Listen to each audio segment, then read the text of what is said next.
जी अस्सलाम वालेकुम स्टूडेंट्स, क्या हाल चाल हैं। Welcome to biology class. आज आपको बायोलॉजी की क्लास थोड़ी सी मुख्तलिफ लग रही होगी और उसकी वजह ये है कि आज मैम सैरिश नहीं है और उनकी जगह पे मैं आपकी बायो की क्लास लूँगा और आप लोग ज्वाइन कर लें क्लास को। फिर मैं थोड़ा सा आपको इंट्रोडक्शन कराऊँगा, अपने बारे में बताऊँगा और मैं चाहूँगा कि आप लोग भी अपने बारे में मुझे बताएं। एंड देन हम थोड़ा सा बायो का पढ़ेंगे और एक छोटी सी डिस्कशन करेंगे और फिर हम आज की क्लास को एंड करेंगे। तो अगर आप क्लास ज्वाइन कर रहे हैं तो फिर आप मुझे बता दीजिएगा कि आप लोग हमारे साथ हैं आज की क्लास में। एंड देन हम बात करते हैं बायो के बारे में।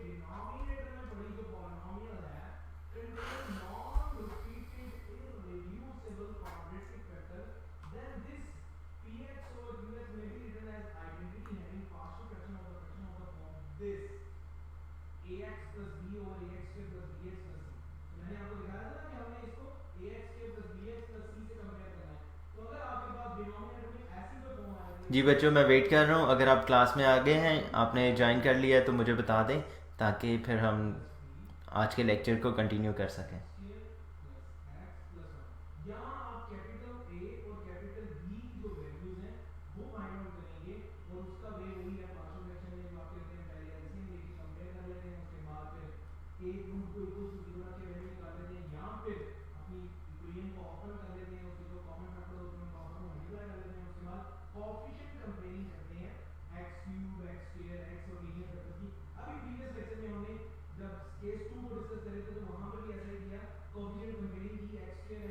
ओके बच्चों, आप लोग ये लेक्चर रिकॉर्डेड भी देख सकते हैं, तो मैं चाहता हूँ कि लेक्चर का आगाज़ किया जाए। मैं आप लोगों को थोड़ा सा अपने बारे में बताना चाहता हूँ।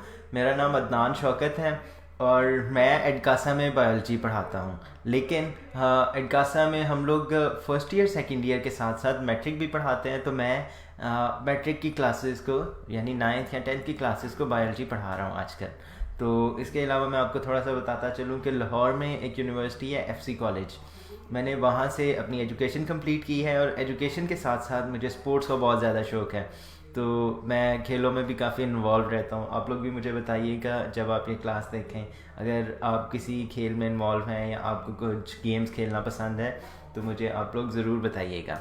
ओके, तो हम लोग आते हैं बायो के लेक्चर की तरफ। तो आप लोग पढ़ रहे थे अभी तक, मुझे मैम सैरिश ने बताया था कि वेरिएशंस एंड जेनेटिक्स, और वेरिएशन एंड जेनेटिक्स में अभी आज का जो आपका टॉपिक है वो है multiple alleles, AOB blood stream and RH blood group system.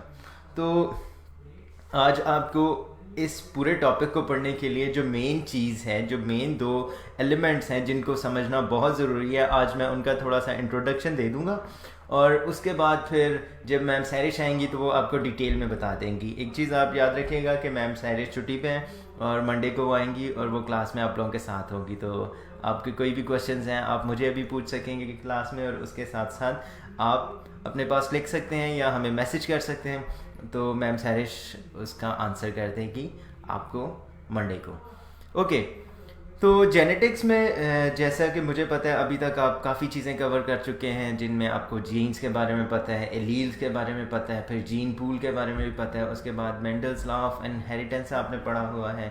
Then आपने डिफरेंट क्रॉसेस के बारे में पढ़ा है, test cross, hybrid cross, dihybrid cross, और आपने ये भी पढ़ा है कि जीनोटाइप और फिनोटाइप क्या होता है। तो आज के टॉपिक को समझने के लिए ज़रूरी है कि आप जहन में रखें जीनोटाइप और फिनोटाइप, क्योंकि हम बात कर रहे हैं ABO blood system and RH blood groups. तो जब हम ब्लड ग्रुप की बात करते हैं तो इसमें भी आप ब्लड ग्रुप्स की जीनोटाइप की और फिनोटाइप की सेंस रखते हुए उसको समझने की कोशिश करते हैं, ताकि आपको पता चले कि इसका पर्पस क्या है। अगर कोई ब्लड ग्रुप है तो उसका उस तरह का ब्लड ग्रुप होने की वजह क्या है, ठीक है।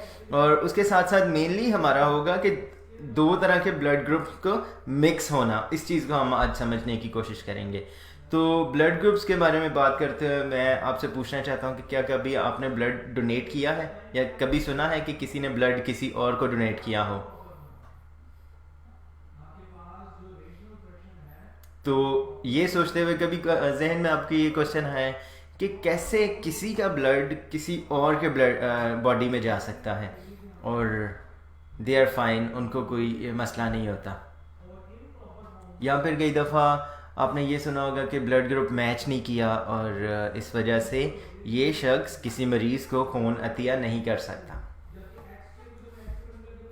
तो इन सारे सवालों के जवाबों के लिए आज हम बायोलॉजिकली इन सवालों का जवाब देखेंगे और देखेंगे कि जेनेटिकल लेवल पे जेनेटिक्स के पास इसका क्या जवाब है।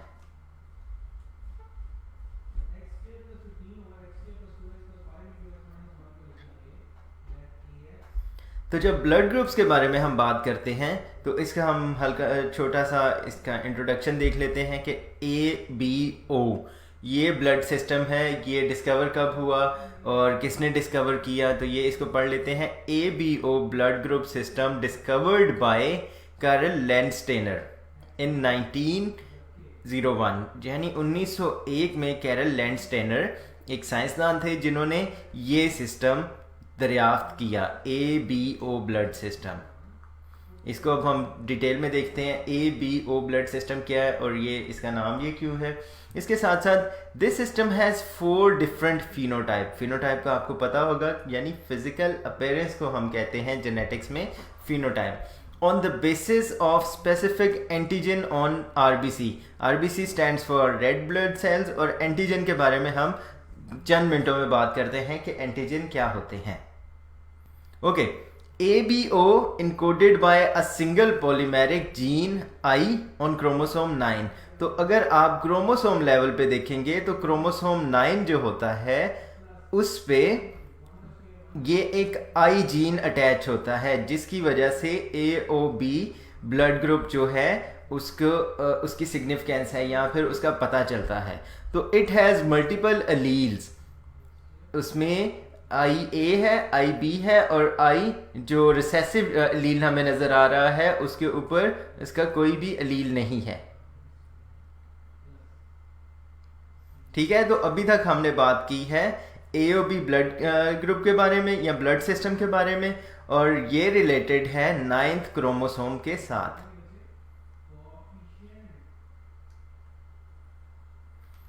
ओके जी, आगे बढ़ते हैं। और अभी आपको मैंने बताया है कि एंटीजन ये जो ABO ब्लड सिस्टम है ये 4 फिनोटाइप्स पे मुश्तमिल होता है और इसके स्पेसिफिक जो है वो एंटीजन होते हैं रेड ब्लड सेल पे।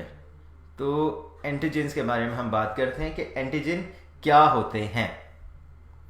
Antigens are substances produced by foreign bodies, यानी आपके जिस्म के अंदर कोई चीज़ अगर आती है तो वो एंटीजन है, सिंपल। अच्छा, वो क्या क्या चीज़ हो सकती है? वो मॉलिक्यूल्स हो सकते हैं, प्रोटीन्स हो सकते हैं, कुछ सेल्स हो सकते हैं, कोई भी चीज़। तो इसको हम देखते हैं।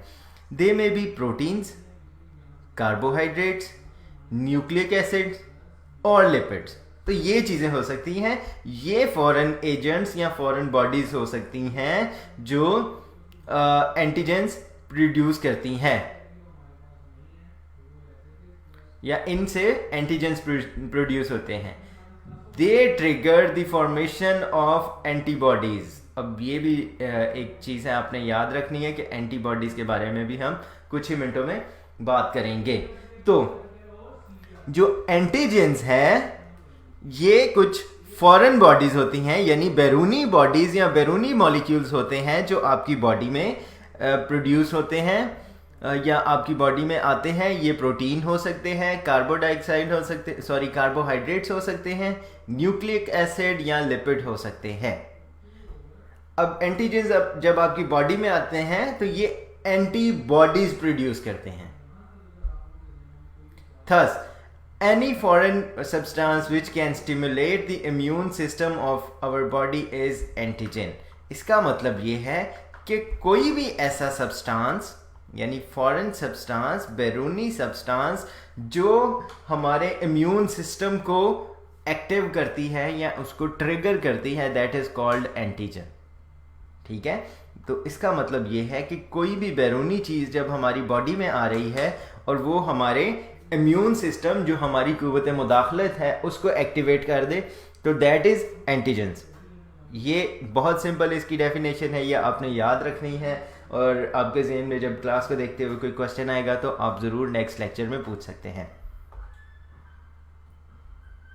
ओके, अभी आपके सामने ये एक डायग्राम है, दो चीज़ों का हमने जिक्र किया, एंटीजेंस का एंड एंटीबॉडीज़ का। तो ये जो दरमियान में एक चीज़ आपको नज़र आ रही है ना, ये green, so this is antigen, और ये जो बाहर आपको नज़र आ रही है ये हैं एंटीबॉडीज़।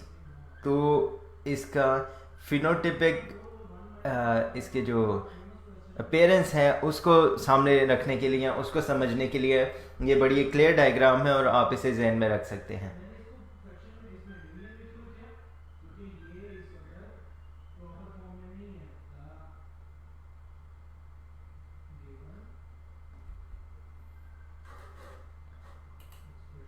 ओके, नेक्स्ट चीज़ जिसके बारे में हमने बात की है दैट इज़ एंटीबॉडीज़।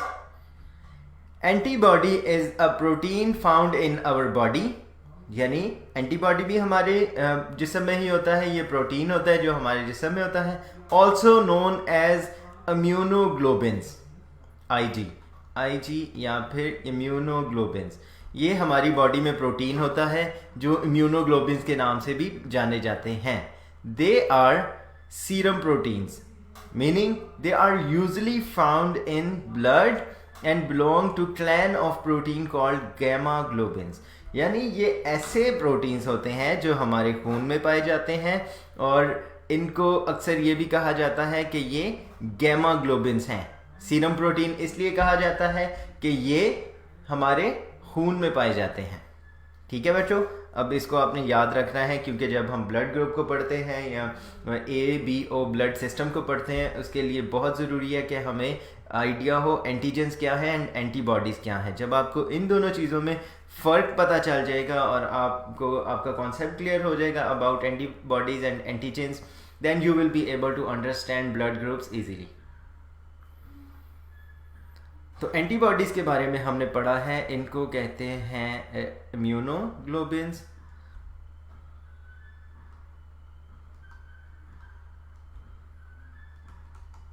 क्योंकि ये हमारी क़ुव्वत मुदाखलत होती है, यानी हमारा इम्यून सिस्टम इन्हीं की वजह से होता है। देन इनको कहते हैं सीरम प्रोटीन्स, और सीरम प्रोटीन्स इनको इसलिए कहते हैं क्योंकि ये ब्लड में पाए जाते हैं और ये ऐसे क्लैन ऑफ प्रोटीन्स से पाए जाते हैं, यानी इनका ताल्लुक ऐसे प्रोटीन ग्रुप से है जिनको गैमा ग्लोबिन्स कहा जाता है। तो ये तीन चीज़ें आपने ये जहन में रखनी है, serum proteins, immunoglobin and gamma globins. ठीक है, ये अब आपको याद रहना चाहिए क्योंकि जब आप ब्लड सेल्स के बारे में पढ़ेंगे, ब्लड ग्रुप्स के बारे में पढ़ेंगे, तो बार बार आपके सामने यही दो वर्ड्स आएंगे, antigens and antibodies.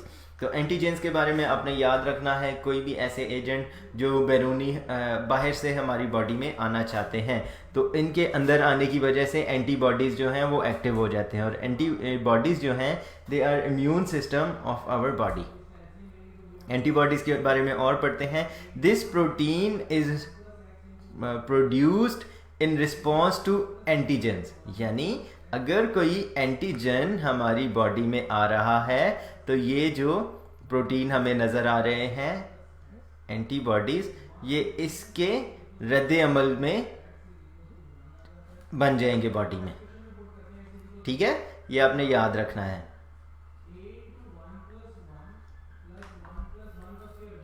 In short, they are poison produced by the army of our body to encounter foreign substance which invade our body।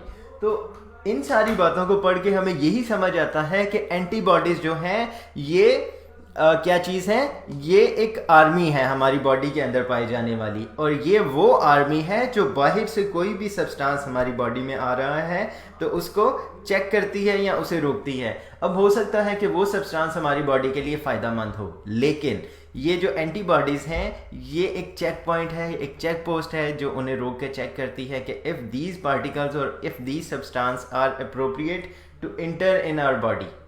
अगर वो अप्रोप्रिएट नहीं है या फिर हमारे लिए नुकसानदेह हैं तो antibodies will not allow to trespass या to enter these substances in our body.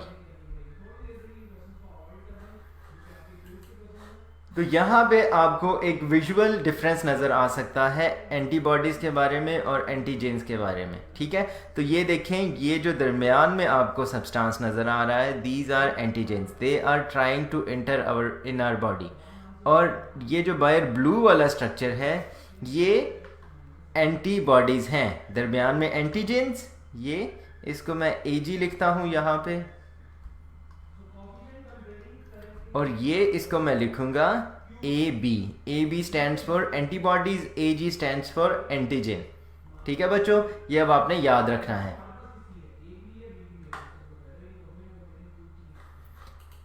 Okay, अब हम बात करते हैं ABO ब्लड सिस्टम के बारे में। अब हमारी बॉडी में जो ब्लड ग्रुप्स पाए जाते हैं वो A होता है, B होता है, AB होता है, या फिर O ग्रुप होता है। ये मेन ग्रुप होते हैं। उसके बाद इनमें नेगेटिव, पॉजिटिव वो भी होते हैं, इनको हम डिटेल में पढ़ेंगे। अब ये सारे रेड ब्लड सेल्स हैं, ठीक है। रेड ब्लड सेल्स की टाइप्स हैं, वो A है, B, AB और O, ठीक है। ये आपने बहुत दफ़ा जिक्र सुना होगा कि फ़लाँ का ब्लड ग्रुप O है या A है या B है। अगर आपको अभी तक अपना ब्लड ग्रुप नहीं याद, तो आप कोशिश करें कि कभी किसी लेबॉर्ट्री में जाके आप चेक करवा लें। अगर किसी को खून की ज़रूरत है और आप दे सकते हैं तो ज़रूर अतिया करें, और खुदा न खास्ता कभी किसी को ज़रूरत पड़ जाती है ब्लड की, तो उन्हें पहले पता होना चाहिए कि उनका ब्लड ग्रुप क्या है, ठीक है। ओके, वापस आते हैं अपने टॉपिक की तरफ। तो ये हमें डिफरेंट टाइप्स नज़र आ रही हैं रेड ब्लड सेल्स की। अब एंटीबॉडीज़ का हमें पता चल गया है, और उसके साथ साथ एंटीजेंस का भी पता चल गया क्या क्या है। अब हर तरह के ब्लड ग्रुप में डिफरेंट एंटीबॉडीज़ पाई जाती हैं और डिफरेंट एंटीजेंस पाए जाते हैं। तो फर्स्ट हम बात करते हैं ब्लड ग्रुप A के बारे में। अब ब्लड ग्रुप A में जो है एंटीबॉडीज़ जो पाई जाती हैं वो हैं एंटीबॉडीज़ B, ठीक है। और उसके साथ अब हर ब्लड ग्रुप में एंटीबॉडी भी पाई जाएगी, एंटीजन भी पाया जाएगा।